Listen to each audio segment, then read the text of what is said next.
आप सभी भाई बहनों का ब्रेकिंग आध्यात्मिक न्यूज की ज्ञान कक्षा में एक बार फिर स्वागत है। आज की चर्चा का विषय है शुभ संस्कार, एक सुरक्षा कवच। और उसके साथ ही हमने लिखा है बीमा कवर। देखिए, आजकल कोरोना का एक समय चल रहा है ना, और अक्सर कोरोना से बचने के लिए सरकार द्वारा दो प्रकार के इंजेक्शन लग रहे हैं। एक का नाम है कोवैक्सीन, दूसरा का नाम है कोविशील्ड। तो शील्ड शब्द क्या आता है, उसका तो हिंदी में क्या अर्थ है? कवच। देखिए, आपने कई बार किसी धारावाहिक में भी ये जो युद्ध लड़ते थे तलवारों से, अक्सर देखिए पहले के जमाने में तलवारों से युद्ध होते थे, तो अपने शरीर के ऊपर लोहे के कुछ एक छाती ढकने के लिए कहो, हाथों को और सिर पे एक लोहे के मुकुट होते थे। तो वो एक प्रकार की देखिए कवच होते थे, ताकि उससे आपके शरीर की एक सुरक्षा हो। इसी तरह देखिए, मैंने सुरक्षा कवच के साथ साथ एक शब्द क्या लिखा है, बीमा कवर। हम सभी भाई बहन देखिए, जब भी कोई नई गाड़ी लेते हैं तो उसका एक बीमा करवाते हैं ना, ताकि कभी चोरी हो जाए तो हमें उसकी भरपाई हो जाए। तो इन सभी बातों को देखिए, मैंने एक शुभ संस्कार के साथ जोड़ा है। और शुभ संस्कार कब बनते हैं? जब हम सत्संग करते हैं, सत्वगुण में अपने आप को स्थित करते हैं। क्योंकि प्रकृति के देखिए तीन गुण हैं, तमोगुण, रजोगुण और सत्वगुण। तमोगुण को देखिए अज्ञानता से जोड़ा जाता है, अंधकार से जोड़ा जाता है, अंधविश्वासों से भी जोड़ दिया जाता है, पदार्थों से भी जोड़ दिया जाता है। विभिन्न प्रकार की देखिए ये एक तमोगुणी एक प्रवृत्तियां कहो, स्थितियां कहो। और इसी तरह जब हम देखिए एक क्रिया करते हैं, काम धंधे करते हैं, कर्म करते हैं, तो ये रजोगुण से जोड़ा जाता है। रजोगुण का अभिप्राय देखिए संसारी आकर्षणों से भी दिया जाता है। ये जो स्त्री पुरुष का जो आकर्षण भी है, इसको भी शास्त्रों में रजोगुण का ही एक रूप कहा गया है। लेकिन ये जो हमने शुभ संस्कार का जो एक शब्द इस्तेमाल किया है, ये सत्वगुण से संबंध रखता है।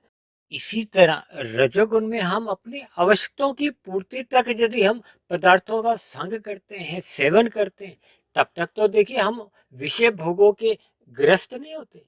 लेकिन जब जब मनुष्य देखिए अपनी इच्छाओं को बढ़ा लेता है, वो भोग प्रेरित होती है। जब हम भोग प्रेरित इच्छाएं बना लेते हैं, उसमें रस बुद्धि बढ़ जाती है, तो फिर आपका हमारा एक रजोगुण एक भोग प्रेरित होने से फिर हम व्यसनी बनते जाते हैं। लेकिन जब जब देखिए हम प्रकृति के जो पांच भोग विषय हैं, गंध, रस, रूप, स्पर्श और शब्द, ये वास्तव में तो देखिए आपका हमारा जो शरीर है, स्थूल शरीर, वो पृथ्वी जल अग्नि वायु आकाश का बना है। उसी के ही सूक्ष्म तत्व है, उसी के ही कारण रूप है। क्योंकि आपके हमारे स्थूल शरीर का निर्माण गर्भावस्था में जब होता है, तो उसके पीछे भी ये पांच भोग विषय ही होते हैं। शास्त्रों में इनको सूक्ष्म तत्व भी कहा है, तन्मात्रा भी कहा है, आप विषय भोग भी समझ सकते हैं। इन्हीं के कारण ही आपका हमारा गर्भावस्था में एक शरीर तैयार होता है। और आज जो हम देखिए 5 फुट 6 फुट के जो एक बड़े से स्थूल शरीर लेकर इधर उधर घूमते हैं, तो ये भी आपका हमारा पृथ्वी जल अग्नि वायु आकाश का बना है। और इसके सूक्ष्म कारण वो गंध, रस, रूप, स्पर्श और शब्द ही है। लेकिन शास्त्रों में देखिए जब जब शुभ संस्कारों की बात आती है ना, तो वो केवल सतोगुण से ही संबंध रखते हैं। ये जो रजोगुण है और तमोगुण है, ये देखिए शुभ संस्कार बना नहीं पाते। हालांकि देखिए रजोगुण में रहते हुए प्रत्यक्ष रूप से आपके हमारे जो कोई बुरे संस्कार बनते नहीं है। लेकिन जब जब हम मर्यादा से अधिक इन विषय भोगों में लिप्त रहते हैं, व्यसनी बन जाते हैं, तो यही फिर रजोगुण आपका हमें तमोगुण में गिराता है। और तमोगुण में तो देखिए जो भी संस्कार बनते हैं वो पाप श्रेणी में आते हैं, निषेध कर्मों में आते हैं। जब जब हम अन्य जीवों के साथ छल कपट, ठगी, हेरा फेरी जैसे अनीतिगत कार्य करते हैं, तामसी वृत्तियों में रहते हैं, या आजकल देखिए अक्सर आपने देखा होगा कि लोग सिगरेट शराब पीते हैं, तामसी भोजन का संग करते हैं। ये जो मांसाहार का जो भोजन आज मनुष्य अधिक से अधिक लेना आरंभ कर दे। विदेशों में तो देखिए ये एक सामान्य बात है। अब तो भारत में भी ये बहुत ही अधिक तेजी से बढ़ता जा रहा है। इसी तरह लोग जो सिगरेट शराब पीते हैं, नशे के साधन लेते हैं, और आजकल तो देखिए गुटखा खाने का एक बहुत प्रचलन सा हो गया है। गुटखा खाने के बाद भी देखिए वो अपने आप को एक अचेत स्थिति में तो लाते ही हैं, वो इधर उधर देखिए थूकने में गंदगी भी फैलाते हैं। यानी कुल मिलाकर जब जब देखिए आपके हमारे जीवन में कहो, आपके हमारे अंतःकरण में शुभ संस्कार बढ़ते नहीं है, तब तक देखिए आपका हमारा मनुष्य जीवन में कर्मों की दिशा में भी एक सही दिशा बन नहीं पाती। सही दिशा का अभिप्राय क्या है कि मनुष्य अपने मिले हुए जीवन में देखिए या तो फिर पाप कर्मों में ही लिप्त रहता है, या फिर साधारण पुण्य कर्म कर पाता है जो कि राशि गिने जाते हैं।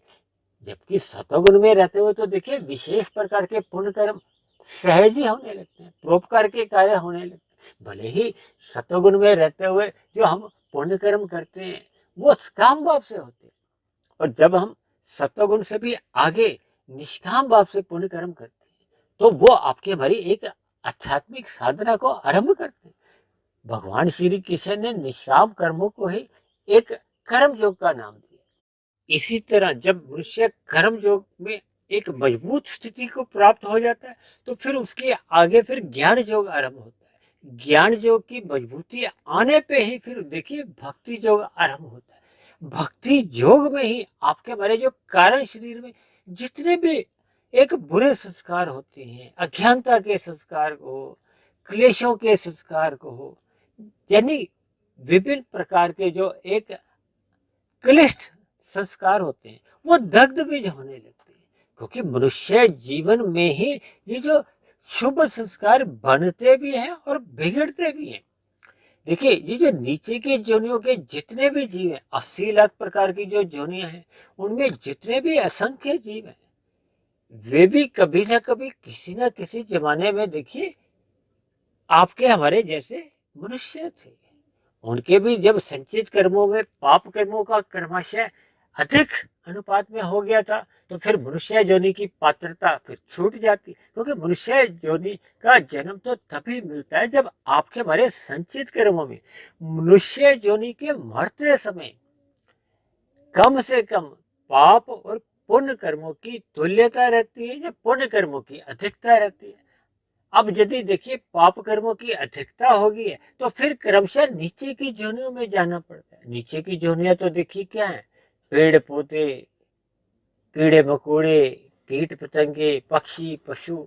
पशुओं के बाद देखिए मनुष्य योनि का नंबर आता है, और पशुओं के बाद भी मनुष्य योनि का नंबर तब आता है यदि पशु योनि में मरते समय उसके संचित कर्मों में पाप और पुण्य कर्मों की तुल्यता बन चुकी होती है। और यदि ये तुल्यता अभी नहीं बनी होती, यानी कि अभी भी एक पशु योनि में उसका अभी 70% अभी पाप हैं और पुण्य केवल 30% है, तो वो जो 70% के जो पाप कर्म है जब तक घट के 30% के बराबर नहीं आते तब तक उसको पशु योनियों में ही घूमना पड़ता है।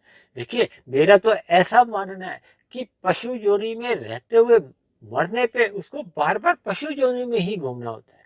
नीचे की देखिए पक्षी योनि हो या कीड़े मकोड़े की या पेड़ पौधे की जोनी में नहीं जाना पड़ता, क्योंकि वो क्रमशः उनका विकास हो चुका है। हालांकि मेरा देखिए प्रत्यक्ष रूप से ऐसे पढ़ने में शास्त्रों का कोई ऐसा कथन नहीं है, लेकिन एक संगति लगाते हुए, क्योंकि देखिए मनुष्य और पशु जोनी में एक समानता क्या है कि दोनों ही जोनियों को जरायुज कहा जाता है।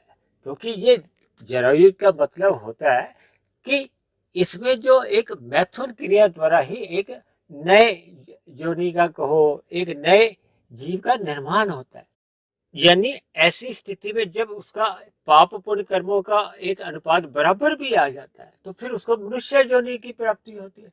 ऐसे नीचे की योनियों से उन्नति करते करते जो मनुष्य योनि में आते हैं ना, उनको शास्त्रों में देखिए पापात्मा कहा जाता है। देखिए ऐसा सुनने में हम सभी भाई बहनों को थोड़ा अजीब सा लगता है, क्योंकि पापात्मा तो अपने आप को कोई भी कहलाना पसंद नहीं करता। हम सभी अपने आप को पुण्यात्मा कहलाना पसंद करते हैं, भले ही देखिए हम दिन भर पाप कर्म करते, जब हम दिन भर पाप कर्म करते हैं तो पाप कर्मों का कर्माशय नहीं बनता, आपके मेरे संस्कार भी देखिए फिर वो बुरे ही बनते हैं।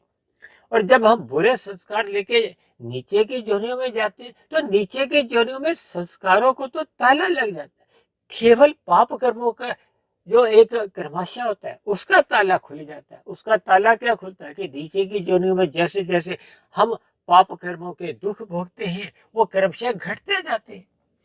घट घट के जब वो पाप पुण्य कर्मों की तुल्यता आ जाती है तो पुनः मनुष्य योनि की प्राप्ति हो जाती है। लेकिन जो पहले के बने हुए उन पाप कर्मों के जो बुरे संस्कार हैं उनको लेकर ही हम मनुष्य योनि में आते हैं। तब ऐसी स्थिति में देखिए वो बने हुए जो बुरे संस्कार हैं फिर मनुष्य को देखिए आरंभ से ही फिर पाप कर्मों की ओर सहज ही प्रेरित करते हैं। इसीलिए तो कहा गया कि मनुष्य योनि पाकर सभी मनुष्यों को देखिए सत्संग करते रहना चाहिए, क्योंकि सत्संग करने से ही फिर शुभ संस्कार बनने लगते हैं।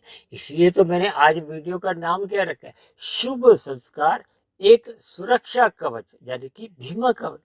जैसे सरकार आजकल हम सभी भाई बहनों को देखिए कोरोना के प्रकोप से बचाने के लिए एक सुरक्षा कवच के रूप में जी हमें इंजेक्शन लगवा रही है, इसी तरह ये बीमा कवर भी देखिए अनिवार्य है। हम जब भी कोई स्कूटर गाड़ी बस लेते हैं तो ये बीमा करवाना अनिवार्य होता है। इसी अनिवार्य शब्द से हमें देखिए कुछ शिक्षा लेनी चाहिए, ज्ञान लेना चाहिए कि हमें अपने मिले हुए जीवन में सत्वगुण का संग करना अनिवार्य है। यदि हम सत्वगुण का संग नहीं करते तो आपकी हमारी फिर पुनः दुर्गति होने की संभावना बढ़ने लगती है। इसीलिए तो देखिए हमारे जितने भी ऋषिगत ग्रंथ लिखे गए उनमें ये कथा कहानियां व्रत त्योहार ये इसीलिए बनाए गए, इनको कर्म कांड कहा गया कि मनुष्य को रजोगुण से सत्वगुण का एक रास्ता दिखाने के लिए। यानी कि देखिए ये कर्म कांड आपके हमारे जीवन में आरंभिक स्थिति में देखिए अनिवार्य समझो कि हमें ये कर्म कांड करने चाहिए। देखिए अभी थोड़े दिन पहले अभी नवरात्रों का एक 8 9 10 दिन का जो एक पर्व सा गया है, तो ये सभी स्थितियां हमें देखिए राजसी से सात्विक स्थिति में ले आती हैं। भले ही मनुष्य देखिए इन कर्म कांडों को लोभ से करे चाहे भय से करे, भय से करने से भी देखिए कोई उसका कोई नुकसान नहीं है, फायदा ही होता है। देखिए आरंभ में अज्ञानतावश हम देखिए लोभ से या भय से करते हैं, फिर धीरे धीरे जब हमें ज्ञान पूर्वक उन कर्म कांडों के पीछे का उद्देश्य समझ आ जाता है, क्योंकि सत्वगुण है एक शुभ संस्कार। जब तक आपके हमारे जीवन में ज्ञान रूपी प्रकाश नहीं आता तो फिर हमें सही गलत का भेद समझ नहीं आता। सही गलत क्या है, देखिए मैंने एक तकरीबन 6 महीने पहले एक वीडियो बनाया था, धर्म की 4 दीवारी में ही हमें देखिए धन कमाना चाहिए, अपनी कामनाओं की इच्छा पूर्ति के लिए पुरुषार्थ करना चाहिए। तो किस लिए, इसलिए तो 4 जो पुरुषार्थ किए गए उसमें प्रथम स्थान पे धर्म को रखा गया, इसीलिए कि पहले धर्म को अपने महत्व देना है, धर्मानुसार ही अपने धन कमाना है। लेकिन कलयुग में क्या देखा जा रहा है कि मनुष्य धन कमाने के चक्कर में देखिए धर्म को उसने एक अंतिम स्थान पे रख दिया, क्योंकि जब हमने प्रथम स्थान से धर्म को हटा दिया, हम अन्य जीवों के साथ देखिए छल कपट ठगी हेरा फेरी जैसी तरकीबों द्वारा उनके धन को छीनते हैं। और आज तो देखिए इंटरनेट का जमाना, कितने ही तरह के अपराध देखिए, ये जो कार्ड्स चले हुए हैं जिससे हम डेबिट क्रेडिट कार्ड के ये जो बैंकों के द्वारा हमें मिलते हैं, तो इनमें विभिन्न प्रकार के देखिए अपराध हो जाते हैं। तो ये अपराध करने वाले जो मनुष्य हैं उनके देखिए ये अशुभ संस्कार ही बनते हैं ना, उनके कोई शुभ संस्कार तो नहीं बनेंगे। अब ऐसी स्थिति में देखिए हमारे जीवन में वो फिर धर्म है वो समाप्त हो जाता है। जब धर्म समाप्त हो जाता है तो फिर जो अर्थ है और काम है, फिर ये अपना एक गंदा जो एक खेल खेलते हैं, मनुष्य पाप कर्मों में लिप्त होने लगता है। पाप कर्मों में लिप्त होने से फिर पुनः उसके देखिए पाप कर्मों का कर्माशय तो बनता ही है, साथ में बुरे संस्कार जो पहले के बने होते हैं उनमें और अधिक मजबूती आने लगती है, और जो पहले के यदि थोड़े बहुत शुभ संस्कार बने भी थे वो भी कर्मशय और समाप्त होने लगते हैं। इसीलिए तो मनुष्य जीवन पाकर हम सभी भाई बहनों को देखिए सत्संग करते रहना चाहिए, ब्रह्म मुहूर्त का संग करना चाहिए। जब हम देखिए रात को जल्दी सो जाएंगे तो जो तमोगुण का जो एक दूषित प्रभाव है उससे भी मनुष्य बच जाता है। जब तमोगुण के दूषित प्रभाव से मनुष्य बच जाता है तो सुबह फिर वो जल्दी उठ जाता है, फिर वो ब्रह्म मुहूर्त का संग करता है। क्योंकि ब्रह्म मुहूर्त क्या है, सूर्य निकलने से पूर्व के जो 2 घंटे 40 मिनट का जो समय, अक्सर हम इस पर भी चर्चाएं करते रहते हैं, वो एक शुद्धतम समय है प्रकृति का, जिसमें सतोगुण से जुड़ना को परमात्मा से जुड़ना बहुत ही एक सहज स्थिति बन जाती है। और जब मनुष्य का ये जो ब्रह्म मुहूर्त का प्रतिदिन संग होता है तो फिर उसके शुभ संस्कार बनने लगते हैं। ये शुभ संस्कार ही फिर एक देखिए सुरक्षा कवच का काम करते हैं, बीमा कवर का काम करते हैं। ये आपको दिन में जब रजोगुण चल रहा होता है, जब संसारी आकर्षण भोग विषय आपके आसपास मंडरा रहे होते हैं, ये गंध रस रूप स्पर्श और शब्द, इनसे लड़ने की एक आपको कवच देता है, आपकी रक्षा करता है, आपको फिसलने से बचाता है, आपको पाप कर्म करने से रोकता है। यानी कि दोनों ही स्थितियों में, एक तो देखिए ये पाप कर्मों को करने से मनुष्य को रोकता है, क्योंकि मनुष्य देखिए पाप कर्म करता क्यों है, ये रजोगुणी आकर्षणों के कारण, विषय भोगों की प्राप्ति के कारण, व्यसनी बनने के कारण। इसलिए हमें अपने मिले हुए जीवन में देखिए जितना अधिक ब्रह्म मुहूर्त का हम संग करेंगे, जितना हम सत्संग करेंगे, जितना हम परमात्मा का ज्ञान विज्ञान सूक्ष्म रूप में यथार्थ रूप में समझ जाएंगे, तो फिर हमें देखिए ये जो प्रकृति के जो कर्म फल सिद्धांत है, और इसी तरह देखिए कारण शरीर में हमारे कर्मों के साथ साथ जो संस्कार बनते हैं, उन संस्कारों से ही फिर आपके हमारे मन बुद्धि में वृत्तियां जागती हैं। उनको आप विचार कह लो, फुरने कह लो। यदि शुभ संस्कार बने होंगे तो फिर आपके मन बुद्धि में भी देखिए एक अच्छे विचार आएंगे। अच्छे विचार कभी भी आपको विषय भोगों में लगने नहीं देंगे।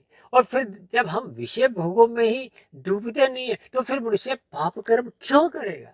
देखिए मनुष्य पाप कर्म तो तभी करता है जब वो विषय भोगों को भोगने का एक व्यसनी बन जाता है, उसका ज्ञान आवृत हो जाता है। देखिए मैं अक्सर कहता हूँ कि सतोगुण में रहते तो आपके हमारा देखिए एक सत्संग की स्थिति बनती है, शुभ संस्कार बनते हैं। लेकिन रजोगुण में भी रहकर भले ही प्रकृति हमें किसी भी प्रकार का कोई प्रत्यक्ष रूप से दंड नहीं देती, क्योंकि उसमें एक साधारण पुण्य कर्म हम करते हैं, हम अन्य जीवों को पीड़ा नहीं देते लेकिन अपने सुख को सुनिश्चित करते हैं। लेकिन जब हम अन्य जीवों को पीड़ा दे के अपने सुख को सुनिश्चित करते हैं तो मनुष्य तमोगुण में गिर जाता है। और जब हम अन्य जीवों को भी सुख देते हैं, उसके बदले में भी सुख चाहते हैं, तो फिर हम सतोगुण में स्थित हो जाते हैं। इसी तरह जब हम देखिए परोपकार के कार्य तो करते हैं लेकिन उसके बदले में स्वयं के सुख के लिए कुछ इच्छा नहीं रखते, ये सभी फिर पुण्य कर्म एक निष्काम कर्म माने जाते हैं। निष्काम कर्म करने से ही आपकी हमारी आध्यात्मिक यात्रा आरंभ होती है, क्योंकि आध्यात्मिक यात्रा जितनी जितनी हम कर लेते हैं वो सुरक्षित बनी रहती है। जबकि ये जो सकामता चाहे पुण्य कर्मों की हो चाहे पाप कर्मों की, भले ही देखिए पाप कर्मों से पुण्य कर्म अच्छे माने जाते हैं, लेकिन पुण्य कर्म करने से भी एक बंधन ही बना रहता है। अक्सर मैं अपनी चर्चाओं में देखिए सत्वगुण को ना जमा के निशान से जोड़ता हूँ, यानी कि ये हमें कमाई करवाता है, जबकि रजोगुण देखिए ये आपका हमारा खर्चा करवाता है। और जो तमोगुण है ये तो देखिए जब हम खर्चा करते हैं लोन लेके, जब हम बैंक से देखिए किसी प्रकार का ऋण लेते हैं तो लिए हुए ऋण का हमें लौटाना होता है, उस पर ब्याज भी देना होता है। इसी तरह जब मनुष्य अपने मिले हुए जीवन में अन्य जीवों को पीड़ा देता है तो वो लोन लेने के बराबर ही है, ऋण लेने के ही बराबर है। तो वो ऋण का हमें देखिए ब्याज भी देना पड़ता है, ऋण भी लौटाना पड़ता है, यानी कि किए गए पाप कर्मों का हमें दुख रूपी फल भोगना ही पड़ता है। इसलिए हम सभी भाई बहनों को अपने मिले हुए जीवन में कमाई करनी चाहिए। कमाई का अभिप्राय क्या है कि सत्संग करना चाहिए, क्योंकि मनुष्य जोनी तो मिली ही सत्संग करने के लिए है, सत्वगुण बढ़ाने के लिए है। और जितना अधिक हम अपना सत्वगुण बढ़ा लेते हैं उतने उतने अनुपात में फिर क्रम से हमारा रजोगुण गिरता है। फिर रजोगुण गिरने से या मर्यादा में रहने से फिर हम तमोगुण के जो एक दूषित प्रभाव से बच जाते हैं और मिला हुआ जीवन फिर आपका मेरा एक सफर हो जाता है। इसलिए हम सभी भाई बहनों को अपने मिले हुए जीवन में शुभ संस्कार बनाते रहना चाहिए, ताकि दिन में मनुष्य रजोगुनी विषय भोगों के आकर्षणों में फिसल नहीं जाए। देखिए, अक्सर आपने देखा होगा, जब हम हरिद्वार जाते हैं तो वहाँ हम जब स्नान के लिए थोड़ा आगे बढ़ते हैं तो हम संगल पकड़ लेते हैं, ताकि हम फिसल नहीं जाए, डूब नहीं जाए। तो इसी तरह देखिए, जब जब आपका हमारा रजोगुण सतोगुण की लगाम से नियंत्रण में रहता है, इसलिए तो भगवान श्री कृष्ण ने अर्जुन के रथ को, अर्जुन के रथ की जो एक घोड़ों की लगाम है, अपने नियंत्रण में इसीलिए तो रखी, ये संदेश देने के लिए कि हमें देखिए, पांच जो घोड़े हैं, ज्ञानेंद्रिय हैं, कर्मेंद्रिय हैं, या आपका हमारा स्थूल शरीर है, इन पांचों को हमने एक नियंत्रण में रखना है। किसके नियंत्रण में रखना है? परमात्मा के नियंत्रण में, शास्त्रों के नियंत्रण में, गुरु के नियंत्रण में, ताकि ये जो घोड़े हैं ये विषय भोगों की गलियों में आवारागर्दी नहीं करे, क्योंकि ये आवारागर्दी ही फिर अंतोगत्वा मनुष्य को पाप नगरी में धकेल देती है। इसलिए हम सभी भाई बहनों को अपने मिले हुए जीवन में शुभ संस्कार बनाते रहना चाहिए, ताकि आपके हमारे ये शुभ संस्कार ही हमें दिन में जब रजोगुण और शाम को जब तमोगुण की स्थितियां होती हैं, तब ऐसी विपरीत स्थितियों में ये शुभ संस्कार ही एक सुरक्षा कवच का काम करते हैं, बीमा कवर का काम करते हैं। यानी कि आपका हमारा जीवन फिर एक सात्विक दिशा में निरंतर बना रहता है, जीवन संतुलित बना रहता है, जीवन मर्यादित बना रहता है, जीवन व्यवस्थित बना रहता है, जीवन अनुशासित में एक रहता है। तो ऐसी सभी शुभ स्थितियां तभी जीवन में बन पाती हैं जब मनुष्य सत्वगुण का अधिक संग करते हुए सत्संग की स्थिति में अपने आप को बनाए रखता है। तो ऐसी सभी शुभ स्थितियां हम सभी भाई बहनों के जीवन में भी बने। इन्हीं शुभकामनाओं के साथ आज की चर्चा विशेष को हम यही विश्राम देते हैं। यदि बनी हुई वीडियो आपको प्रेरणादायक लगी हो, ज्ञानवर्धक लगी हो, परमात्मा से जोड़ने में सहायक बन रही हो, तो मेरी आप सभी भाई बहनों से विनती है कि इस बनी हुई वीडियो विशेष को आप अधिक से अधिक भाई बहनों में शेयर करें, ताकि समाज में एक सतोगुणी वातावरण बने। उस सतोगुणी वातावरण में सभी भाई बहनों के शुभ संस्कार बने, ताकि कोई भी भाई बहन किसी भी अन्य भाई बहन के प्रति ही नहीं, अन्य जीव जंतुओं के प्रति भी कोई पाप कर्म करने से अवश्य ही बचे। दूसरी बात, यदि मेरी बनी हुई वीडियो से संबंधित आपका कोई प्रश्न हो, या मेरी कही गई बातों पर आपको किसी प्रकार की कोई आपत्ति हो, शिकायत हो, तो इन सभी बातों को आप नीचे दिए गए कमेंट्स बॉक्स पर जाकर लिख सकते हो। तो इन्हीं शब्दों के साथ चर्चा विशेष को यही विश्राम देते हैं। कल फिर मिलते हैं एक नए विषय को लेकर, एक नए संदेश के साथ। तब तक आप सभी भाई बहनों का बहुत बहुत धन्यवाद।